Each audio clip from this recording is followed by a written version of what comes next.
Tonight is a breakthrough on the horizon and one of the country's most high-profile unsolved mysteries. JonBenét Ramsey, the name we all know, the case that shook America that Christmas nearly 30 years ago. Could there finally be a major turn in the case? 2020 begins right now. I just kept saying, no, no. Ask God to raise her. JonBenét Ramsey, the story you can't forget, the case you think you know. With all that attention, all that scrutiny, why hasn't this crime been solved? One simple reason: the police have refused help that was offered, and it could have helped. But now is the new documentary series changing the picture. Go back to the damn drawing board. So early on, they locked into this crazy idea that the parents were responsible. They get tunnel vision. With new DNA technology, is a solution closer than ever. We think the crime can be solved. It's firing John Ramsey. Tonight, the new John Ramsey interview. You dwell on your loss, and you just can't do that. And what you've never seen before. From the iconic Barbara Walters sit-down. This was a monster that killed our daughter. And the police think that it's you. Now the detective who defied the police. They knew at the time that there was DNA and that it was not from Ramsey's DNA. And he just said, I have a name. I want you to write it down. And I did. And he said, that's where you start. All but one person on that list is innocent. Then you got your killer.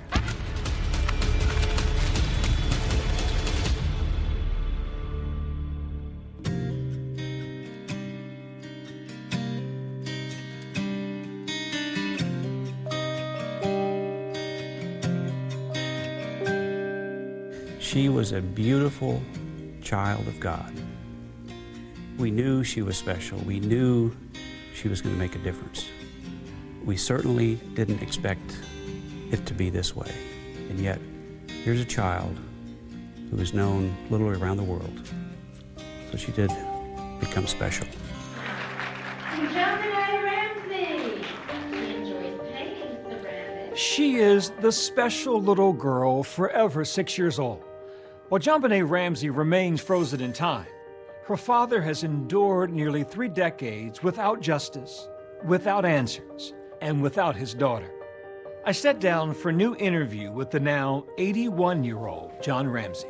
Hello, sir. Byron Fitz. Byron John Ramsey. I had JonBenét bless my life for 6 years, and she really was a blessing. Just an amazing little kid. She was daddy's girl. She was daddy's girl, big time. Do you allow yourself to think, what if this hadn't happened? I don't.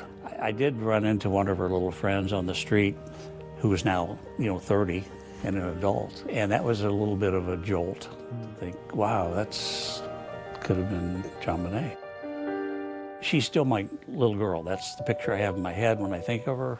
Ramsey has renewed hope that his daughter's killer can finally be found, confident that advances in DNA technology are the key to solving the mystery. There's been a number of old cold cases solved using this genealogy research. There was no more important story in the country than the disappearance and the death of your daughter. Police have still not named a suspect. It's now been 12 days since JonBenét Ramsey was murdered. Officers have spent more than 3,000 hours processing evidence and interviewing more than 90 people. With all that attention, all that scrutiny, why hasn't this crime been solved? One simple reason: the police have refused help that was offered. They had no experience. They didn't have a homicide department. That police response and its aftermath is the focus of a new Netflix docuseries, Cold Case: Who Killed JonBenét Ramsey? Someone killed this 6-year-old child. You have a small-town police force that gets a crime that they're not used to. Is it fair to question the Boulder Police Department's experience, ability to investigate a homicide? I don't think so.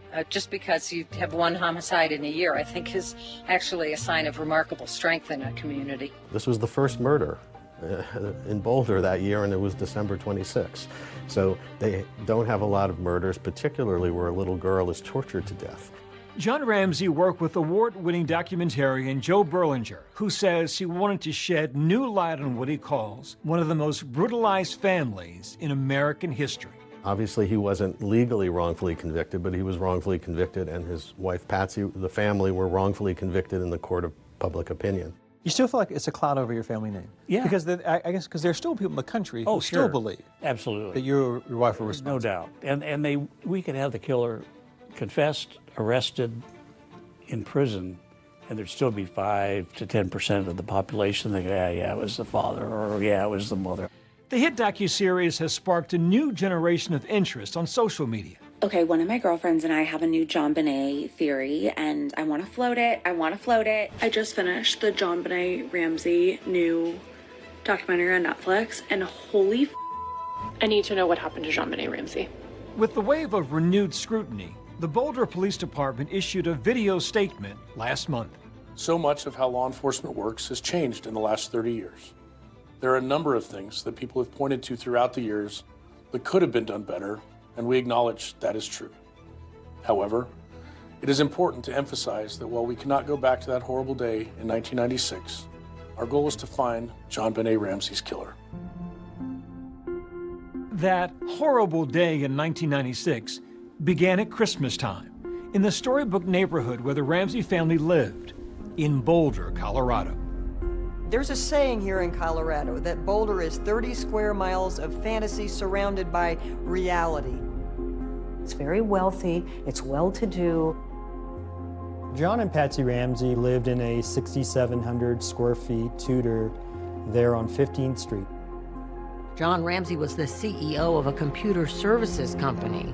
He'd suffered tragedy before when his 22-year-old daughter, Beth, died in a car accident. In 1980, he married his new wife, Patsy. By all accounts, they were a happy couple. Patsy was a high society woman. I'm a daughter. I'm a sister. I'm a friend.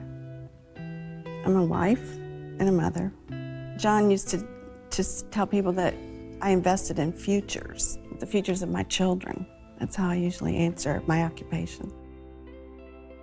John and Patsy Ramsey had 2 children together. Their firstborn was Burke, 9 years old, and JonBenét, 6.5, in kindergarten. My name is John Andrew Ramsey, JonBenét's half-brother. JonBenét was just an energetic and fun kid. Patsy Ramsey was a former beauty queen, Miss West Virginia. By the time JonBenét was 4 years old, she was in the pageant system herself.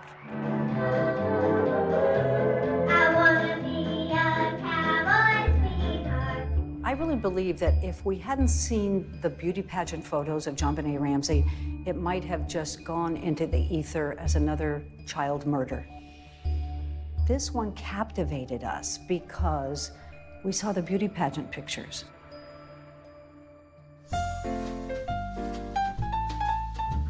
Hello, I'm Patsy Ramsey. This is JonBenét. She's 4, Burke is 7. Christmas was Patsy's favorite time, and she really went all out. She had a Christmas tree for every room, and every tree had a theme. The windows were done with garland, the staircases had garland, there were red ribbons everywhere. And from all of us at our house to everyone at your house, Merry Christmas and the happiest of New Year's. There was plenty to celebrate that Christmas of 1996.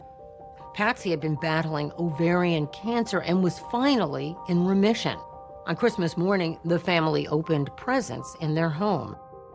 They were going to a friend's house for dinner that night. We were going to leave early the next morning for a trip to our summer cottage in Michigan. So we came home, set the alarm, and went to sleep. This is your first extended interview. In 2000, Barbara Walters spoke to the couple about that terrible day. You get up, you're dressed. What happens? I went down our steps from our bedroom to the 2nd floor. Then I started walking down the spiral staircase. And as I came to the bottom of the stairs, there were 3 pages neatly laid across one of the runs of the stairway. She picked up the note and she started to read it. I just remember when I read, "We have your daughter," it just, this overwhelming fear. And then? And then I just screamed for John, screamed. Take me back to that day. I was shaving or getting dressed and I heard Patsy scream, and we called the police immediately. We have a kidnapping. Hurry, please. Explain to me what's going on. What's your name? Are you Patsy Ramsey? I'm the mother. Oh my God!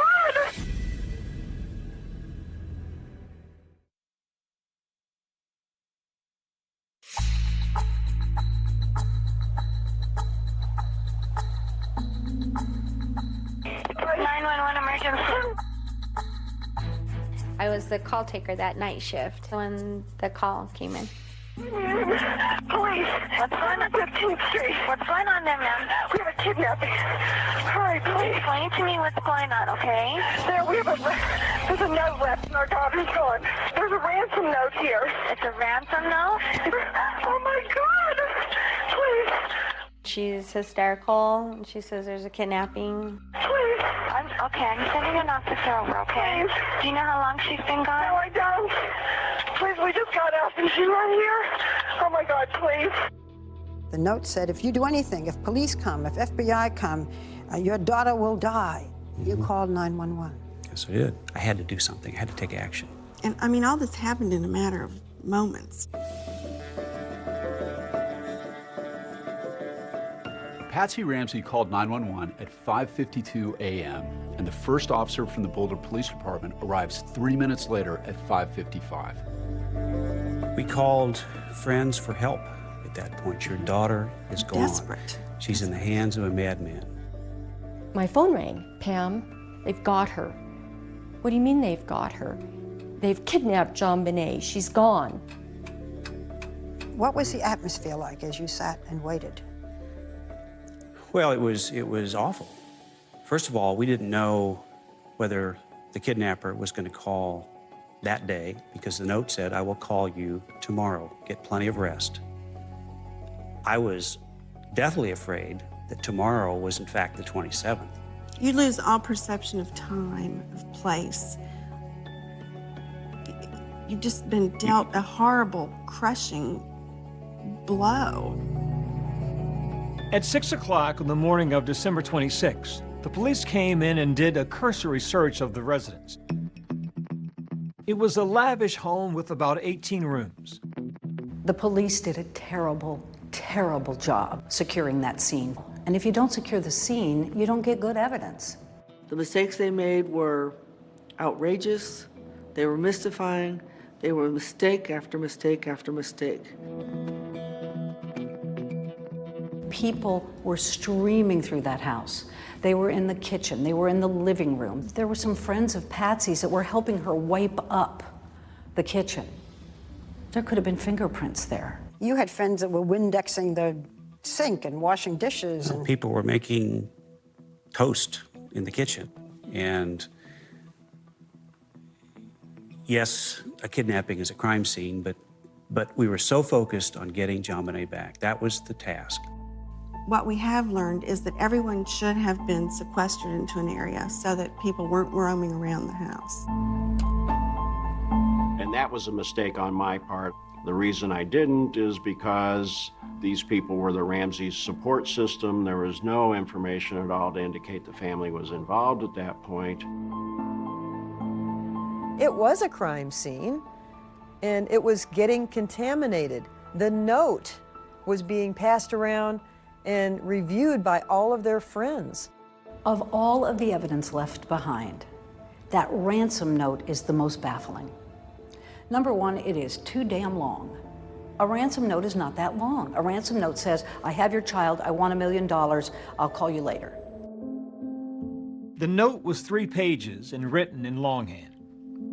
That ransom note was the War and Peace of ransom notes. It begins, Mr. Ramsey, listen carefully. You will withdraw $118,000 from your account. $100,000 will be in $100 bills, and the remaining $18,000 in $20 bills. You think about this number and how is it relevant? And it's relevant because John Ramsey got a bonus from his company for $118,000. How many people knew that? I'm going to guess not a lot of people. This footage of Barbara Walters' interview with the Ramseys in 2000 has never aired until now. The ransom note asked for an odd figure, $118,000. That was a bonus that you had received. Well, that was one of the theories that I came up with, that it was close to the net amount I'd received that year as a bonus. 118 means something to the killer. We know that. We believe that. Whether it's tied to my bonus or something only the killer knows, we don't know. Did you know that your husband got this kind of a bonus? Not at the time, no. Lou Smith, a detective who would later be brought into the case to re-examine the evidence, noticed something else unusual about the ransom note.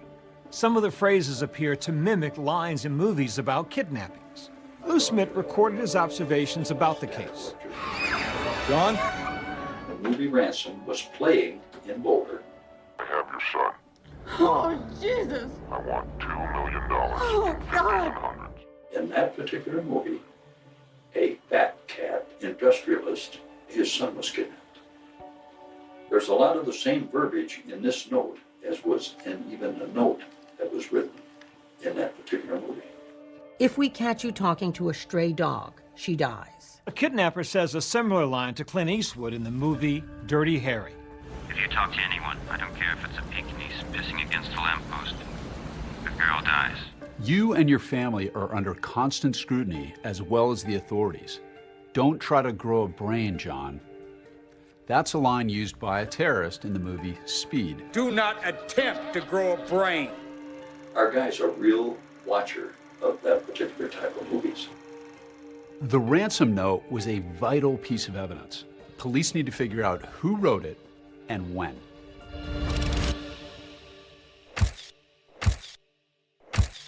On the morning of December 26, the minutes ticked by as the Ramseys waited to hear from the kidnapper.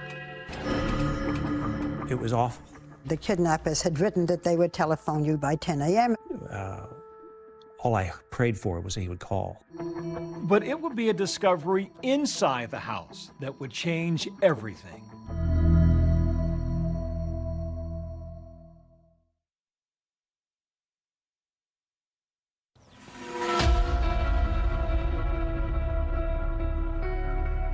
The ransom note that Patsy Ramsey says she found indicated there would be a call between 8 and 10 a.m. The police had prepped me on how to respond in a phone call, and it's very important that you hear JonBenét's voice.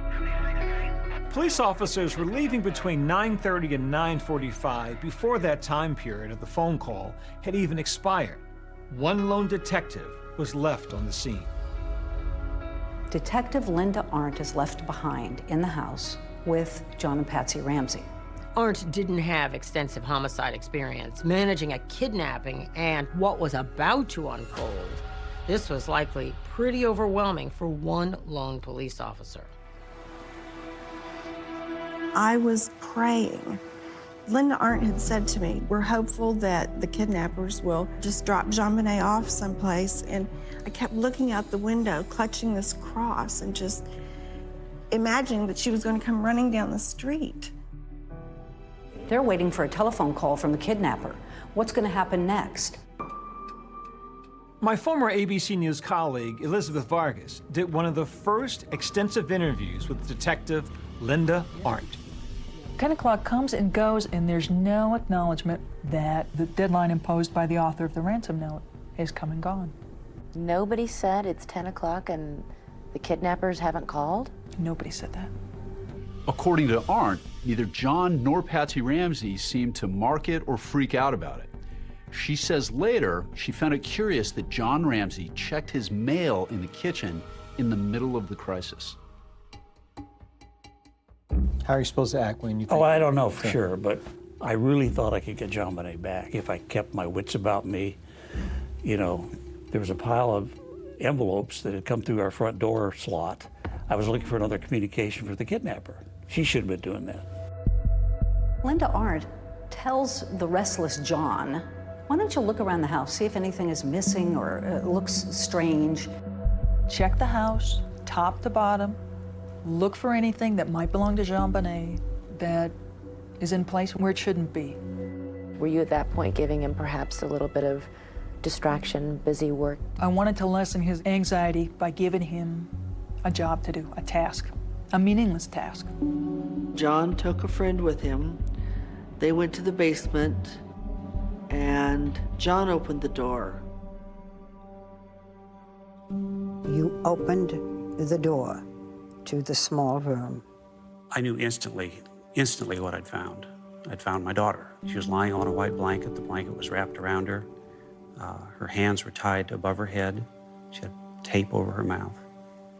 I immediately knelt down over her, felt her cheek, took the tape off immediately off her mouth. I tried to untie the cord that was around her arms. I couldn't get the knot untied. Picked her up, and I ran upstairs and laid her on the floor, and still had a hope that she was alive. And I see John Ramsey carrying JonBenét up the last 3 steps from the basement. She looked like she was sleeping. She had some marks on her face and on her neck. I knelt next to her and I leaned down to her face. And John leaned down opposite, and he asked if she was dead. And I said, yes, she's dead. And as we looked at each other, I remember, and I wore a shoulder holster, tucking my gun right next to me and consciously counting, I've got 18 bullets. Why did you do that? Because I didn't know if we'd all be alive when people showed up. She clearly felt in danger at that moment. She made it clear that she thought John Ramsey killed his daughter and that he might kill her. Linda Arndt's ability to look in someone's eyes and determine they were a killer is a remarkable talent. We reached out to Detective Arndt to ask her about her reaction back then, but she did not respond. Ramsey has long been upset with her. She said, yeah, I saw it in John's eyes. I knew he was guilty. That was the detective that was there that morning. How is it that you have all these cops searching a home and nobody finds the body, but you asked John Ramsey to go look for things out of the ordinary, and he finds his daughter in a room that had never been opened by anybody in law enforcement? That's crazy. He lays her on the living room floor where just a few minutes before, friends and neighbors have been walking and, you know, bringing in fibers and whatever to contaminate the scene. And then the coup de grace. He grabs a blanket, which is full of who knows what kind of contaminants, and throws it over the body. Patsy was being kept out of the room, and I didn't want Patsy to see JonBenét laying there like that. I remember walking in and seeing her lying there in front of the Christmas tree. I knelt down over her and just laid my body on her body and my cheek against her cheek, and it was cold. And Father Raw was there. And he started saying the last rites, I believe. And I just kept saying, no, no, you know, ask God. Ask God to raise her.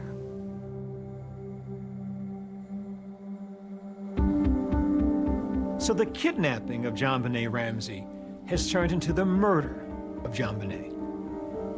JonBenét Ramsey was violated and murdered in a horrific way. Many injuries to this little girl's body. The x-ray of her skull shows a massive fracture. This is an 8-inch skull fracture, so we're talking a major blunt force. This is just a massive blow. But the ultimate cause of her death was strangulation with something called a garrote. It's a device of a string, and it's wrapped around what ends up being a piece of a paintbrush. And what happens is, as JonBenét is losing consciousness, she's leaning forward. And so this gets tighter and tighter, and you can see how it cuts into my hand. You can see exactly why it cut into her neck. And that ultimately, according to the ME, is what killed her. If you look at the autopsy report, JonBenét died while being tortured. She was alive while she was being tortured. There were signs that JonBenét had also been sexually abused. The broken pieces of paintbrush that were used for the garrote were also used to sexually assault her. There were 4 people in that house, and 1 died overnight. From the very beginning, they suspected the parents. Within minutes of JonBenét's body being found, this was who they were going to go after, and that's what they did. The police are thinking, we got to talk to those parents, and we got to talk to them right now before they start getting their story straight together.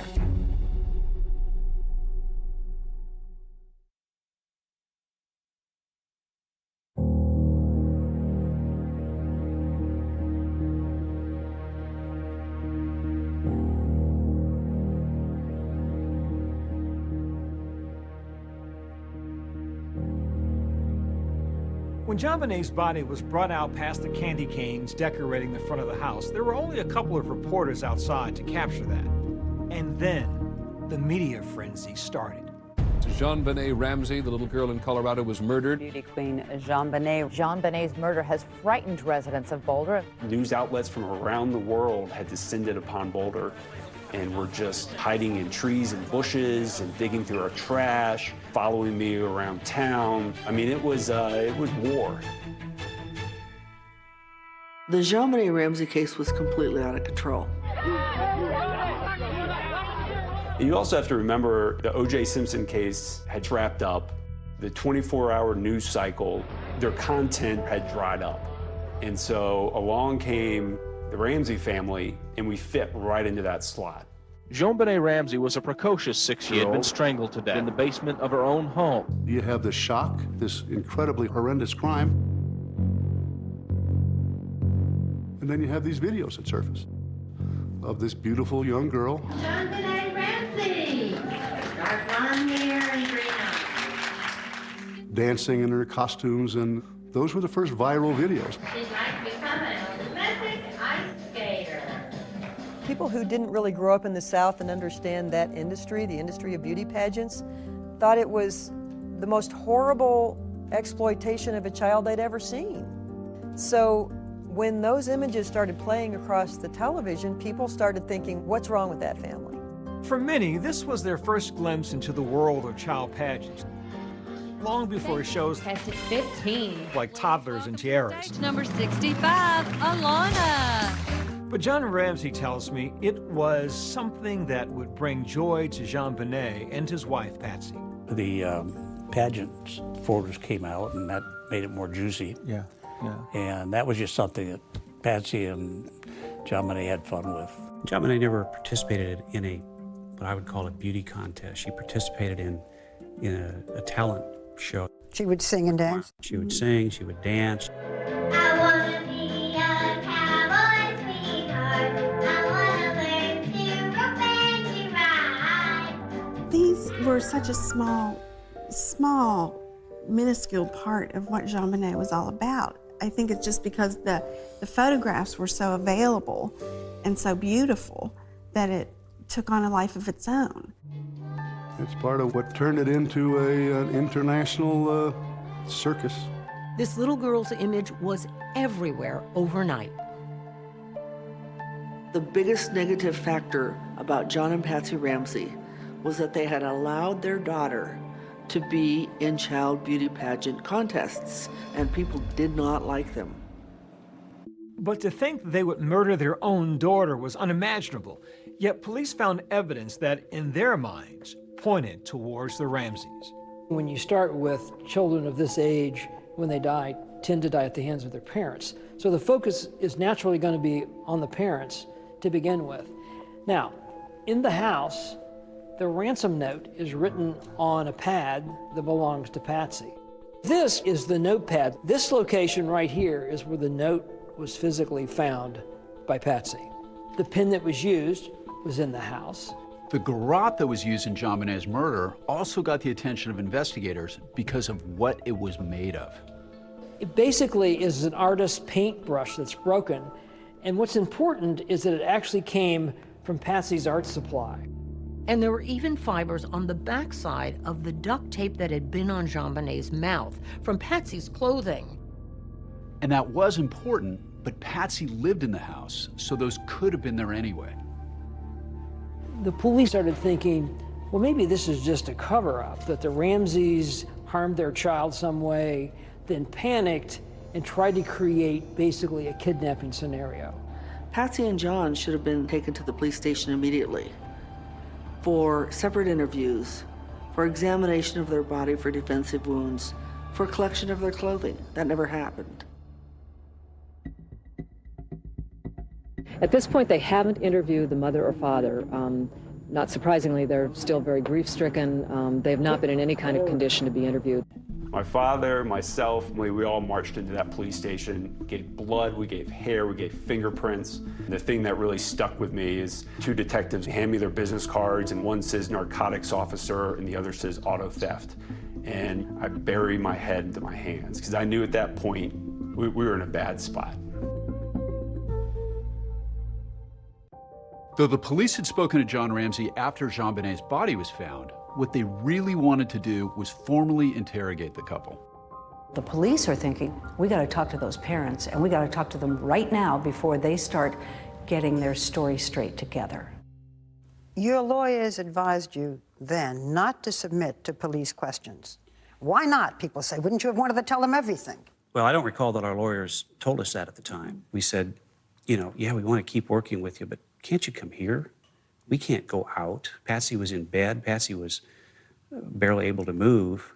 We were perfectly willing and anxious to work with the police to find the killer. We had a higher priority at that point, and that was to bury our daughter. The family is flying the body back to Atlanta for burial. On New Year's Eve, JonBené was laid to rest just outside Atlanta, Georgia.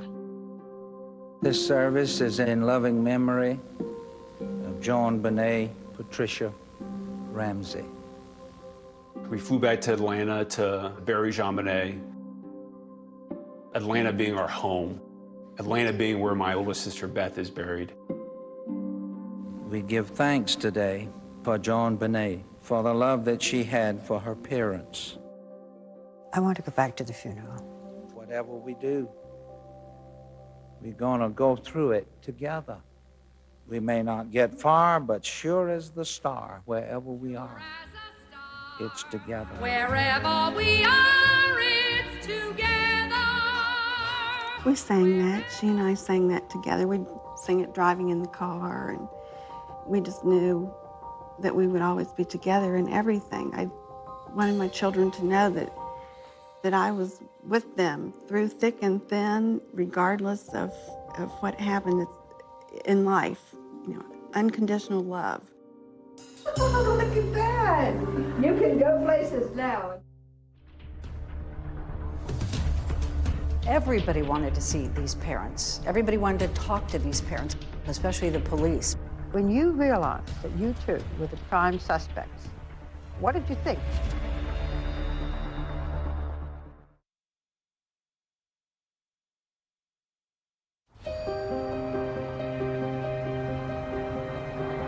The Boulder police did not interrogate the Ramseys, but they remained the main suspects.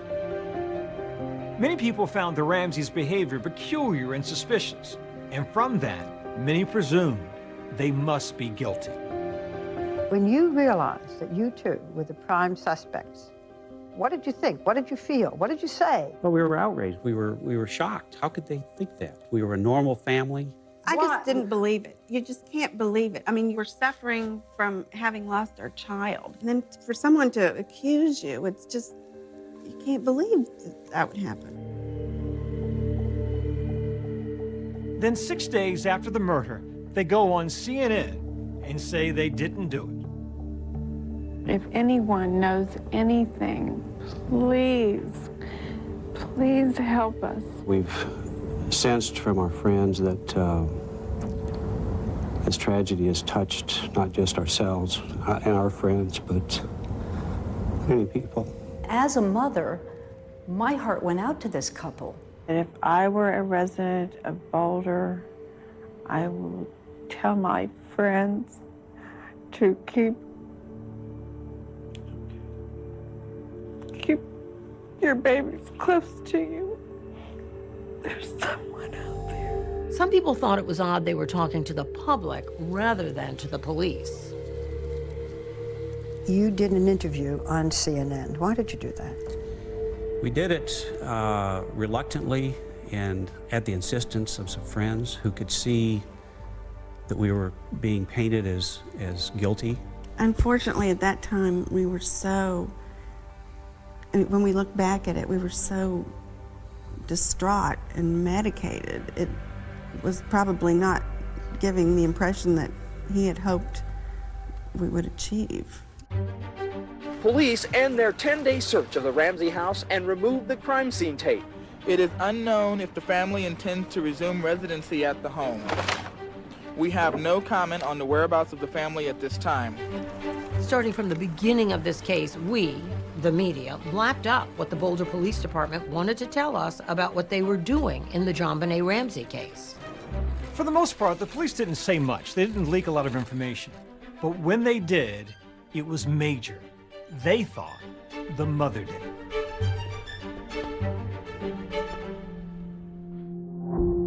Some people who believe Patsy killed her daughter believe it was over bedwetting and then staged it to look like an intruder. The bedwetting theory was a big theory at the time. I'm a cancer survivor of stage 4 cancer. When you are standing on the brink of death with a terminal illness, your priorities suddenly line up. Bedwetting is totally insignificant. I love my children. I wouldn't harm them for anything in the world. But many Americans were riveted by the possibility that the Ramseys might have done this. Some of the authorities have said that you staged this, that you loosely tied your daughter's hands, that you put the noose, the garrote, to make it look as if some terrible person had done this, that this whole picture was staged. Well, that's absurd. This was done by a terrible person. The garrote was deeply embedded in JonBenét's throat. Her hands were tightly bound. I couldn't get the knot untied. I tried to get it untied even before I brought her upstairs. And to say that we accidentally murdered our daughter and then staged this is nonsense. If we had staged it, why would we have disturbed it? Mr. and Mrs. Ramsey, did either of you have anything to do with the death of your daughter? No. No. Mr. Ramsey, did you kill JonBenét? No, I did not. Mrs. Ramsey, did you kill your daughter? No, I did not kill my daughter. How do you feel when I ask you these questions? Insulted, pain, hurtful. How can I tell you how much I love my daughter? I love her from the depths of my being. It's just unimaginable. There was a Gallup poll at the time that said something like 70% of the American public thought that you or your wife were guilty. I remember reading that. And it's like, well, I get it. That's what you were told over and over again. There's so many puzzle pieces here that just don't fit. Do you really think your daughter's murderer will be found? Yes, I do. Because the killer has never been pursued. An objective, wide investigation hasn't taken place. The parents have been focused on. That's all that's been done. I think it's solvable. I really believe it's solvable given today's technology. There are a lot of people in this country who hope that that crime is solved in your lifetime. The suspect might be out there and be someone who's completely unknown, who has never been on anyone's radar. What we know is that just within a few mile radius of the Ramseys' home, there was approximately 38 to 40 sex offenders in that area. And the question is, have they all been completely vetted? And decades later, granddaughters of one of the investigators joined the search for the killer. There's a lot more evidence to cover and more myths to debunk. But I do want to get the truth out there. Was it an accident? Was it intentional? Premeditated? I want to say something to the person or persons that took took this baby from us. The list of suspects narrows. Soon there will be no one on the list but you.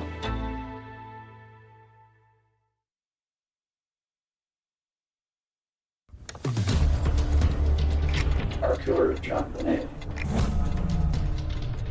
How many victims has he had in the past? And how many victims is he going to have in the future? Tonight, the new focus on one of the most haunting unsolved cases of the last 30 years. Will the spotlight push the police for further DNA testing? I just need some specifics from the police. Are you doing this? Are you doing this? Now, new interviews. They targeted you, John. They wanted to hurt you. And they did that by killing your daughter. What you've never heard before from Patsy Ramsey. The police were more concerned with feeding the frenzy of media sharks every day than in finding the killer of our daughter. The detective who left the police to pursue his own investigation. Lou dedicated a big part of his life to finding JonBenet's murderer. Detective Lou Smith was like, whoa. He just said, I have a name. I want you to write it down. Is the answer in the list he left behind? Our grandfather was a detective on one of the biggest unsolved murders in our generation. Do you think if they'd taken the help offered 28 years ago, this case would have been solved by now? Oh, yeah. I have no doubt. It's a good opportunity to really find out who did this.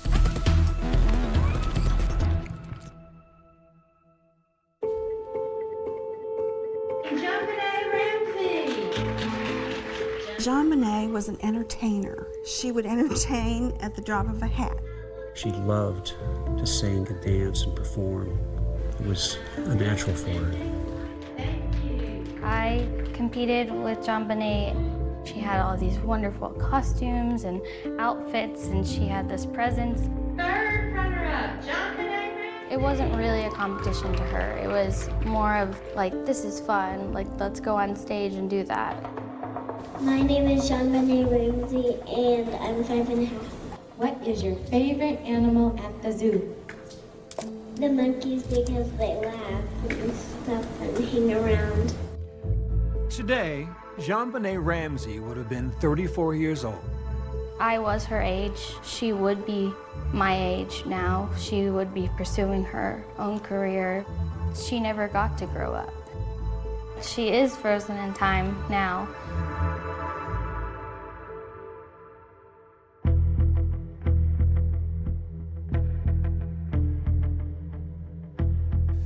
Well, the police were convinced pretty early on that Patsy and/or John were involved. And you had a district attorney's office that was saying, not so fast. And that created enormous tension between the two. Did you hear anything yesterday? I think there are some new developments. Alex Hunter, the district attorney, wanted someone to come in with fresh eyes in this case and look at it from the perspective of a defense attorney. Who might have killed JonBenet as an intruder, not just the parents, but from the outside? Boulder DA Alex Hunter brought Lou Smith out of retirement to help solve the Ramsey case. One of the great challenges is to try to do the case right. And, you know, I think we're making efforts to meet that challenge by involving people like Lou Smith. My name is Lou Smith. I'm a retired homicide detective from the Colorado Springs Police Department. Legendary guy. And he said, I follow the evidence. I have got to follow the evidence. Doesn't matter what my opinion is, what I might think, I follow the evidence. And he did. And that takes a lot of discipline. Smith had a history of closing cases. He had such tenacity. He was a bulldog. Once he got something in his mind, you know, once he got the reins in his teeth, he was not letting go. Lou Smith was my father. He was just known as, the detective that solved cases. When he got to a murder scene, he spent time dictating everything he saw. Where the sun was in the sky, what the weather conditions were like, what the neighboring houses looked like. The legend of Lou Smith is now the stuff of podcasts with granddaughters Jessa and Lexi unspooling the crime for a new generation. He advocated for the victim and stood in their shoes. So that's why we've chosen The Victim's Shoes as our podcast name. Prior to this case, Lou Smit had investigated over 200 homicide cases that led to arrests and convictions. Lou dedicated a big part of his life to finding JonBenét's murderer. When he started his investigation, he felt like everybody else did, that it was probably one of the two parents. It seemed as though the parents were probably involved in it. I thought this would be a fairly easy case. I thought it would be a slam dunk. And I even remember talking to my daughter. I kind of joked with her, saying that, you know, if somebody did get in the house, it must have been Santa Claus coming down the chimney. It was within a couple of days after my dad started on the investigation, when he had a chance to review pictures, the evidence, that he was already saying, I think that they need to look the other way. He was already noting in his journal that he felt that they needed to look at an intruder. Lou came up with the intruder theory. You can't think about that theory without associating it with Lou Smit. The first thing that stood out to him was an open window in the basement. There was a suitcase propped up against it. He didn't buy the Boulder Police Department's conclusion that no one could get in that basement window. He began to say maybe somebody did get into that house. And I'll show you how easily it can be done.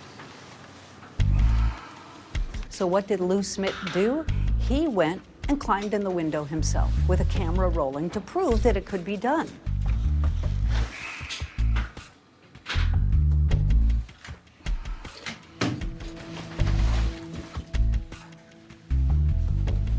It really wasn't that difficult coming in that window. But is Smit's own theory compromised by the very crime scene photos he himself has studied? There are cobwebs in the window, which could support that no one did go through this window. The big question is, could you have gotten through this window, this small window, without disturbing this cobweb? I think the answer to that is maybe. But the other important point is, how soon was this picture taken after JonBenet was killed? Because spiders can replicate webs very fast. Also found in the basement by JonBenet's body, a shoe print, a high-tech brand that did not match any of the shoes in the Ramsey's house. The investigators believe, and maybe rightly so, that that's the bad guy's footprint. The counter-argument is that footprint image could have been inadvertently left by police officers at the scene, but a more disturbing image in Lou Smit's investigation comes from two marks left on JonBenet's face and back. The marks themselves, both on the back and on the face, were the same distance apart. Suddenly a little light went on, and it was just like, wait a minute, it was a stun gun. Smit looked at other murders where a stun gun was known to have been used. He examined photos of a crime victim who had a known stun gun wound. And the marks are very similar to the face of JonBenet. He also looked into an experiment performed using stun guns on pigs. These marks were also the same as the marks found on JonBenet. When we did the pigs, we get perfect marks, just almost like on the back of JonBenet.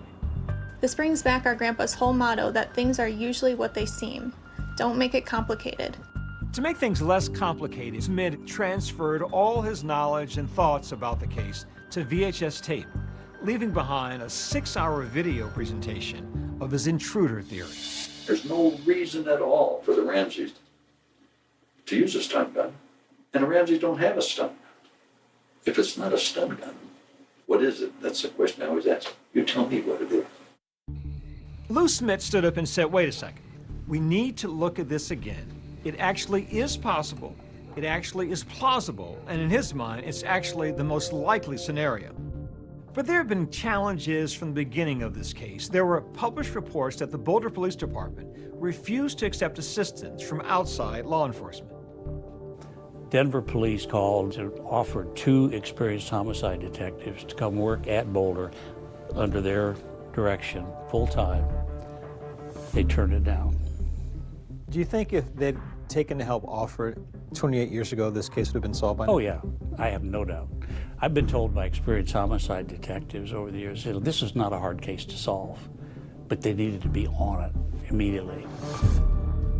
Lou Smit thought that the Ramseys were being targeted unfairly.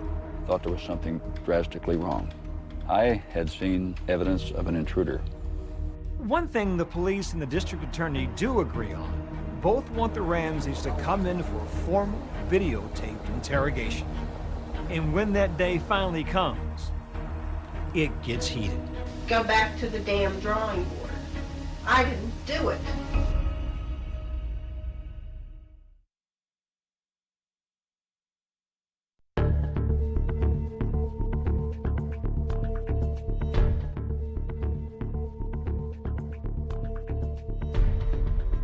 Within a few weeks of JonBenét's murder, police had an important clue: the discovery of foreign DNA found underneath her fingernails and in her underwear. DNA that does not match the Ramsey family, and it shows a foreign male presence. They sat on that for months. They knew at the time that there was DNA in her panties, that it was mixed foreign DNA, and that it was not from Ramsey's DNA, not Patsy's, not John's, and not Burke's.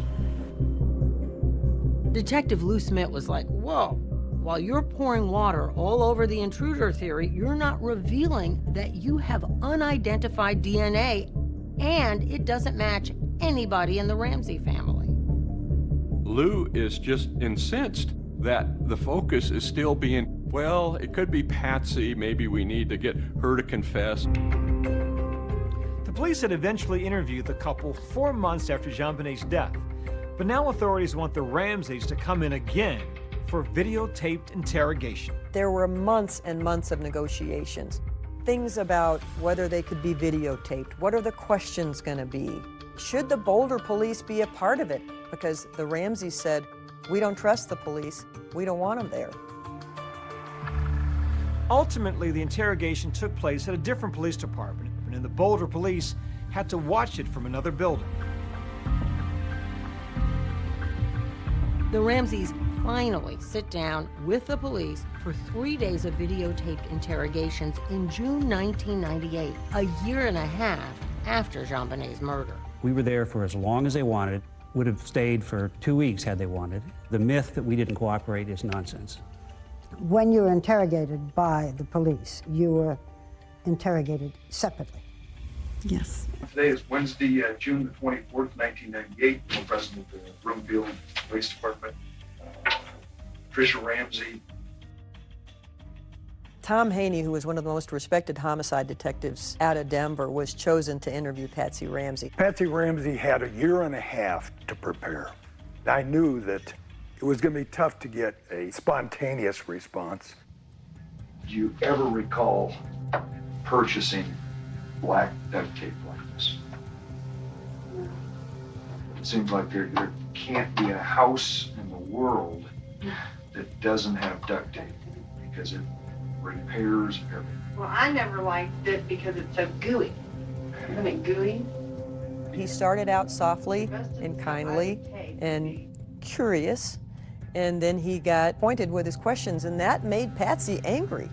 If I told you right now that we have, in the process of being examined, trace evidence that appears to link you to the death of JonBenet,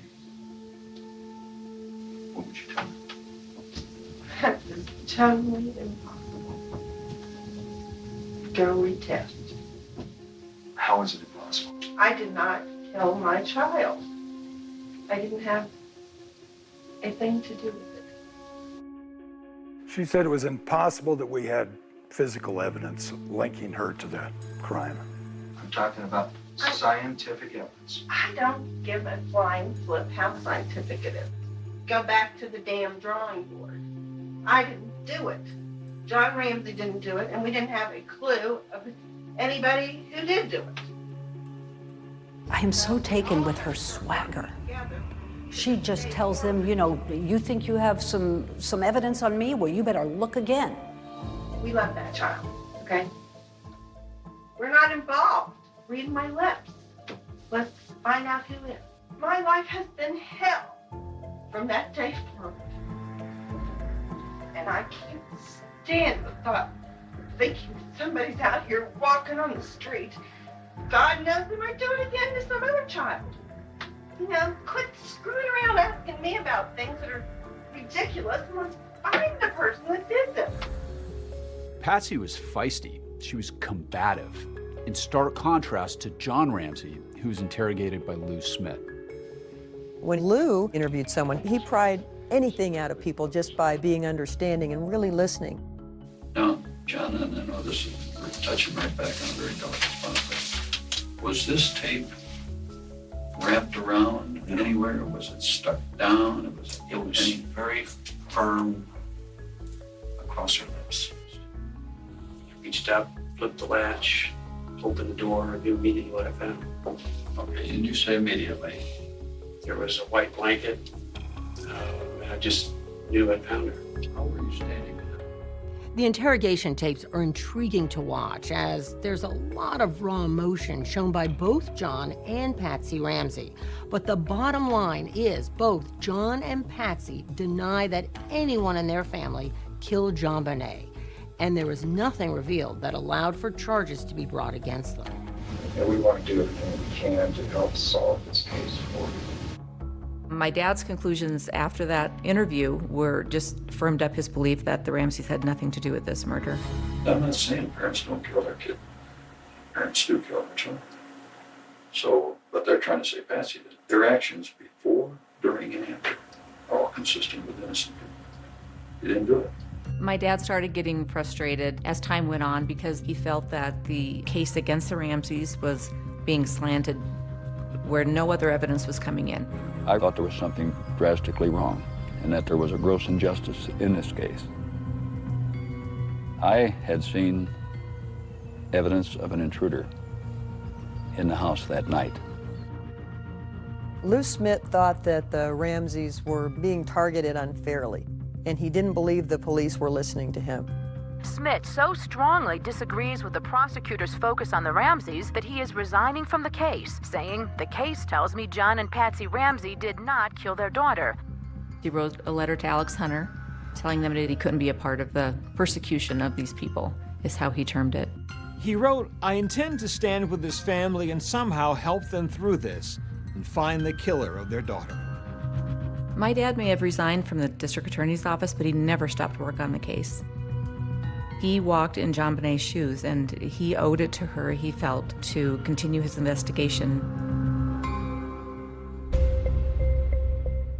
One thing Lou Smit fought to do was tell a grand jury his side of the story, the intruder theory.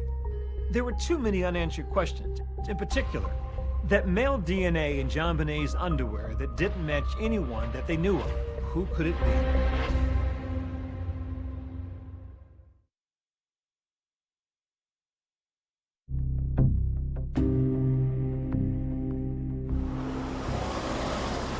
Grand jurors arrived at the Boulder County Justice Center this morning and were escorted into the courthouse by sheriff's deputies. There was enormous pressure on District Attorney Alex Hunter to call for a grand jury, and it took him almost 2 years to actually call one. I think it was the media pressure and pressure from the police that forced him to make that call. A lot of work went into it. You have to remember, this case was happening just after other high-profile murder cases in the country. What did you think of your parents at that point by October 31st? I thought they were these great people that I had killed. From the Menendez brothers to O.J. Simpson. O.J. did it! Those high-profile cases were on most of the country's mind. Good morning, Counsel. Most people think the evidence of Simpson's guilt was insurmountable. We, the jury, in the above entitled action, find the defendant, Orenthal James Simpson, not guilty of the crime of murder. And yet, he walked. Alex remembered that. He told me one time, "I don't want to spend 2 years of my life and $5 million of the taxpayers' money and lose in court." Alex Hunter sat a grand jury for 13 months. Are you surprised by anything you've seen? No. Over 13 months, those people heard over 100 witnesses. My name is Jonathan Webb. I was a grand juror on the JonBenet Ramsey case. It bothers me that the murder of a little girl like this has gone on unsolved for essentially a quarter century. Members of the grand jury looking like detectives themselves as they finally toured the Ramsey house. From a crime scene perspective, it was very disturbing how she was found. She's on a concrete floor, a garrote around her neck, and she's 6 years old. That's pretty horrible. Webb told us that the grand jury spent most of their time focused on two main issues. First, who wrote that ransom note? We heard from 3 handwriting experts, and even though the handwriting experts couldn't definitively say that she wrote it, they all 3 came to the same conclusion that it could have been Patsy Ramsey.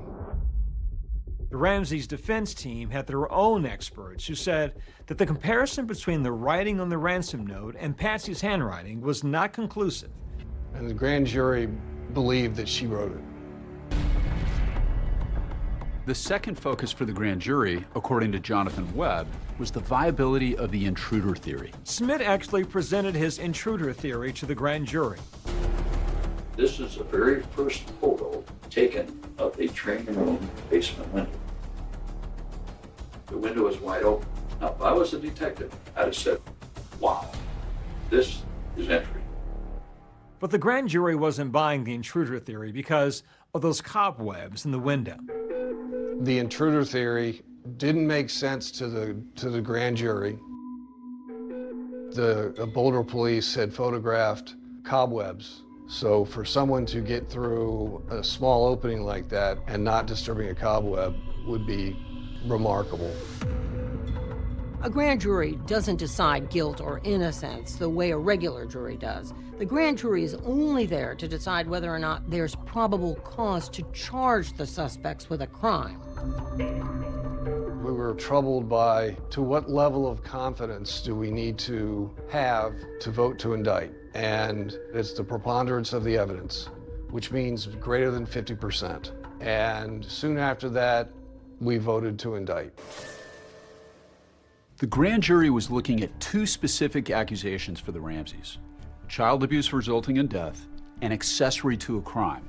The grand jury couldn't point the finger at Patsy or John specifically, but they were sure that one of them committed the crime and the other person helped to carry it out. This is 7 News at 5. There is high anticipation in Boulder right now for a Ramsey decision, and we are about to hear an announcement from Boulder DA Alex Hunter. I and my prosecution task force believe we do not have sufficient evidence to warrant the filing of charges against anyone who has been investigated at this time. I was shocked. It's extremely unusual for a grand jury to vote to charge and the DA not charge. I think deciding not to prosecute the parents for homicide was the right decision. No matter what you believe about the case, it would have been very difficult to get a conviction. Thank you very much. There were too many questions, in particular, that DNA in the underwear that appears to have been from a man didn't match anyone they knew of. That's why Lou Smith continued investigating even after he resigned from the case. He had condensed everything he knew about every person of interest into a spreadsheet. It's like a PowerPoint on steroids. It detailed 887 names.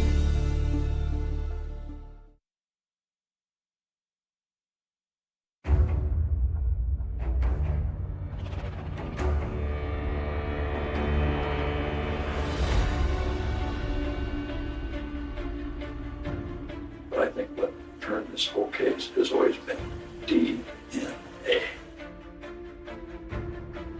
The killer left behind, I believe, part of his DNA. On their podcast, Lou Smith's granddaughter spoke about his focus on the DNA in the case. Over nearly 13 years, Lou took all of the information that he had on this case and developed a database. In this particular murder, he thought that DNA would solve this case. And thanks to major advances in DNA, a number of big surprises were about to come to the case. What became groundbreaking at the time was a thing called touch DNA. Essentially, when someone touches something, the skin cells they leave behind can be tested. In 2008, the then district attorney for Boulder, Mary Lacey, decided to do a new round of DNA testing on JonBenét's pajama leggings. Remember, there was already DNA from an unknown male found under JonBenét's fingernails and in her underwear. But analysis of touch DNA on her leggings uncovered something new. DNA from at least one unknown male, maybe 2. In recent months, investigators used that new procedure, which helped them discover fresh DNA on JonBenét's long johns, left by the killer's fingertips. Now new DNA analysis proves just that. The Boulder District Attorney clears all members of the Ramsey family in the murder of their 6-year-old daughter, JonBené. That's a pretty big development. You've got DNA now in 3 places that doesn't match anybody in the Ramsey family. That's a pretty clear indication that somebody else was there, and nobody knows whose DNA it is. This revelation of this new unmatched DNA drove the district attorney to announce they're no longer looking at the family. The news broke here at the district attorney's office with this incredible letter to JonBenét's father. DA Mary Lacey wrote John Ramsey, "We do not consider your immediate family, including you, your wife Patsy, and your son Burke, to be under any suspicion in the commission of this crime." The DA also apologized to the Ramseys. She wrote in part, "To the extent that we may have contributed in any way to the public perception that you might have been involved in this crime, I am deeply sorry." John Ramsey responded to the DA's letter and the stunning development on a local newscast. We're certainly grateful for an acknowledgement that we are innocent, that this was an intruder, which of course we've always maintained. But this is a reminder how often that they are human beings and how often they get it wrong, how often their biases take them down the wrong path. Somebody told me in the police world, they said the most dangerous thing is a police department that's made up their mind. And that's really what happened in our case. All it takes is one match to the DNA, and you've possibly nailed the killer. Our killer, JonBené, how many victims has he had in the past? And how many victims is he going to have in the future? And so this killer could still be murdering even today. Lou Smit dedicated years to investigating the JonBené Ramsey murder case. But eventually, he ran out of time. When he got sick with cancer, he knew that his time was limited. And so during that time, he just talked to others about not letting this case die. He had people coming every single day, 60 to 70, 80 people a day, coming to see him. And they said their goodbyes. And during that time, he would still talk about the case. I remember about the last 3 days, he had slipped into a coma, and the conversations would become one way, you know, and I don't know if you could hear me or not.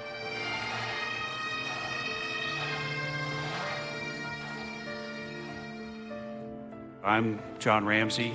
I had the opportunity to visit Lou a week before he died. Remarkably, during that time together, Lou talked a lot about the case. He hadn't given up. He never gave up. Lou Smit's legacy lives on, and his tenacity to solve this case was passed on to his daughter, Cindy Mara.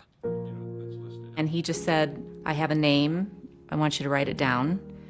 And I did. And he said, "That's where you start." You know, we'd be glad to pay that. We don't have that electronic report, so we would need Boulder to send it. After my dad died, you know, a couple of us, our family, and then some of his old homicide partners, we just formed a team. You want to go down to number 2, because that is an in-state one. Yep.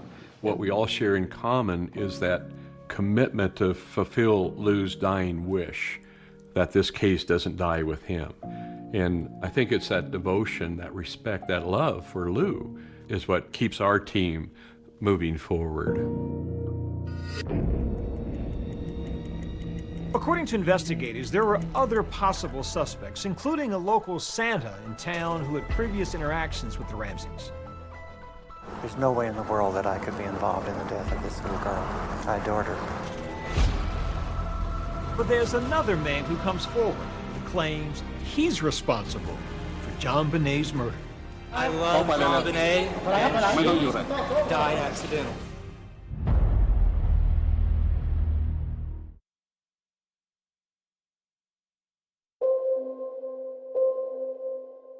The mystery surrounding the murder of JonBené Ramsey haunted Lou Smit until the day he died. But he left behind that detailed list, hoping that one day JonBenét's killer would finally be brought to justice.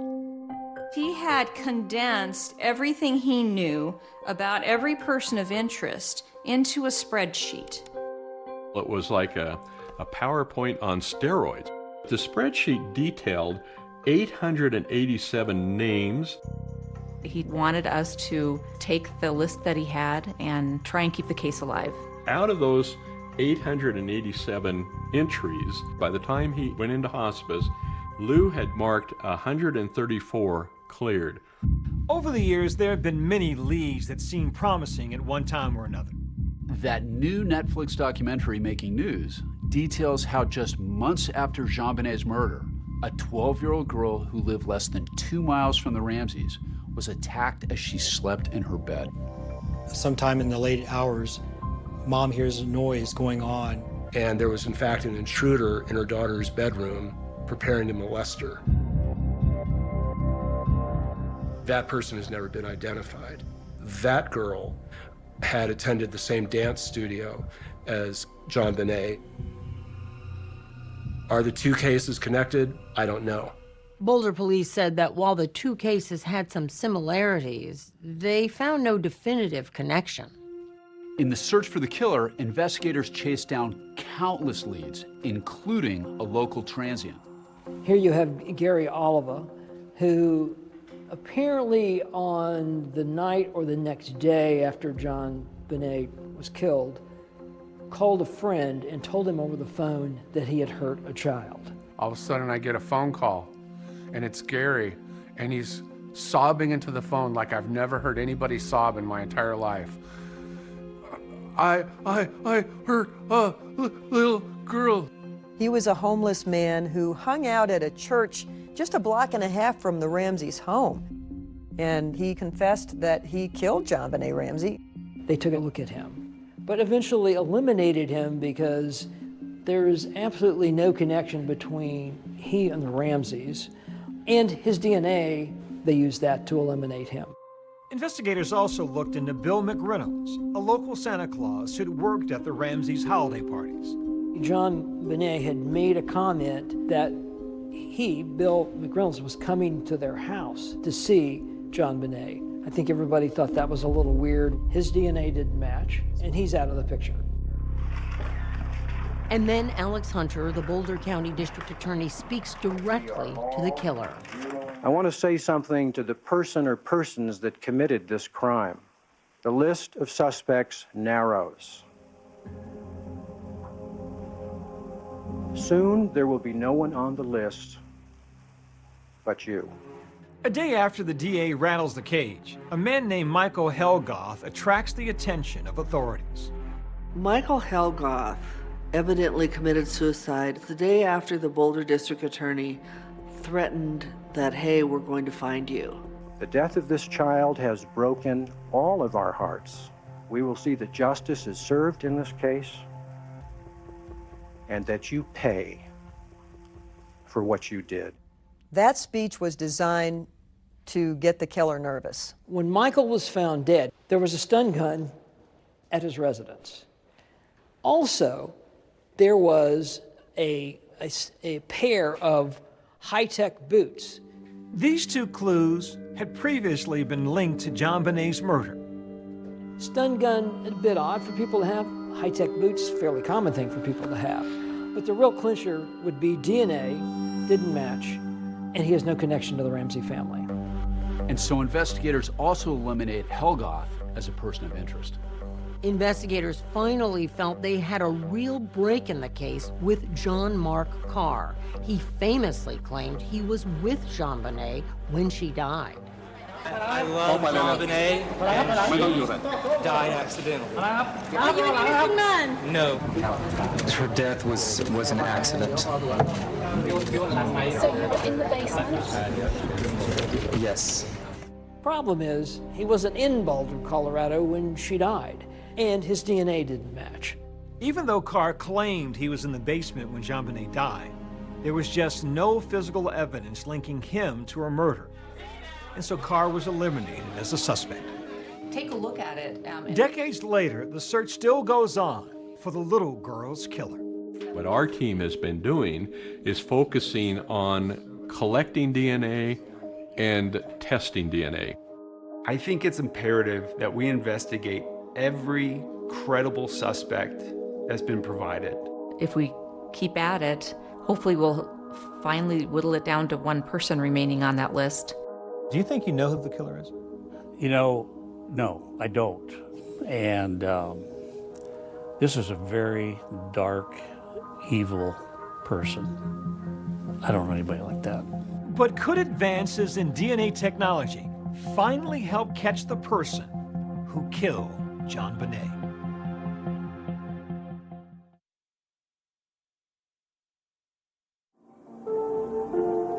The JonBenet Ramsey case is just as mysterious today as it was in 1996, when her devastated parents were left with tiny mementos from their daughter to hold on to.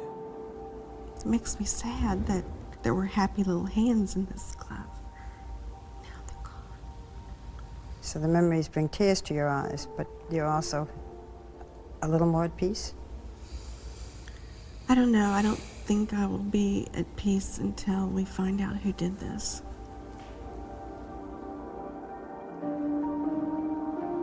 For Patsy Ramsey, sadly, her fight to find her daughter's killer ended in 2006 when she passed away. Patsy died of ovarian cancer. Yes. Went through all of that without knowing that she'd been cleared. That's correct. She was buried next to JonBenet in Marietta, Georgia. But the search for justice continues. I think it's even more mysterious now to some degree because who the heck was in that house? How'd they get in? Why'd they target her? Lou Smith's family, dedicated to keeping the case moving forward, continues to work on whittling down a list they presented to law enforcement in 2020. And what we presented was a confidential list of our top 20 people of interest and the list of the 8 people of interest that our team had eliminated through DNA analysis. The technology has just advanced so tremendously. JonBenet's blood was mixed with unknown male DNA in her underpants, and we need to separate out those 2 profiles, which can be done now, and use genealogical DNA, which has been a huge tool in solving cold cases recently. That technique has solved some old, dead cold cases. That's what we're asking the police to do. Well, DNA science has progressed significantly since the early years of the JonBenet investigation, and investigators can now work with smaller, mixed, and degraded samples. There are still significant hurdles. What will be your message to the Boulder Police Department today? Look, just tell us, are you using one of these very cutting-edge labs to do additional DNA testing? If you are doing additional DNA testing, that's all I need to know. According to the Boulder PD, investigators are utilizing outside labs and experts in the latest technology. Our collaboration also includes the Colorado Cold Case Review Team, which is a panel of outside experts brought together in December of 2023 to review this case. Our department has had ongoing conversations with JonBenet's family, the last of which occurred in mid-2024. Our goal is to find JonBenet Ramsey's killer. Our commitment to that has never wavered. The family has not lost the will to fight and the will to find the killer. If we can find the killer, then the next generation doesn't have to live with that trauma and the unknown and the speculation. If we leverage the evidence, we follow the facts, we will find this killer.